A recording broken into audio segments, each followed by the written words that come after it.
Hi, in this video I am going to show you how to create Google Drive link to share photos. So the first thing that you'll need to do is simply go to your Google Drive. So you can just type Google Drive on your preferred browser, then go to the first link and that should take you here. If you're logged in into your Google account, you should be good to go. If not, you should log in or create an account if you don't have an account. So if you go on this left panel as an example, you'll find shared with me option.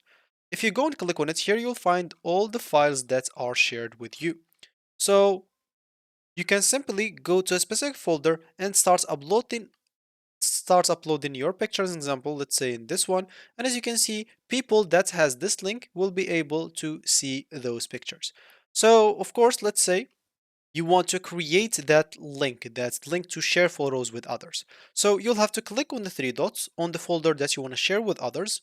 Or of course, you can even create a new folder. You can click on new folder here, name it whatever you want. So for me, I'm just going to name it photos. Here, click on create and the folder will be created. Then once you click on it, as you can see, it's empty. We can start uploading some pictures to it. I can just go here as an example and I'm going to pictures. I'm just going to upload some random pictures here. So I'm just going to select the three and upload it in here, or two, it seems. So once I upload that, let me just go and remove that. So once I upload that, as you can see, now I wanted to share with other people so they can see it. So what I can do is simply go back to my drive. Here I'll find photos, click on the three dots, just go and click on share. And as you can see, you'll be able to click on share to share it with other people.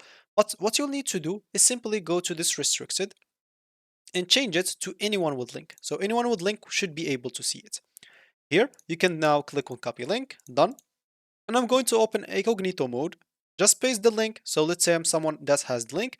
And now I can just go and double click on the picture and I'll be able to see it very easily. So that should be it for me in this video. Thank you for watching and goodbye.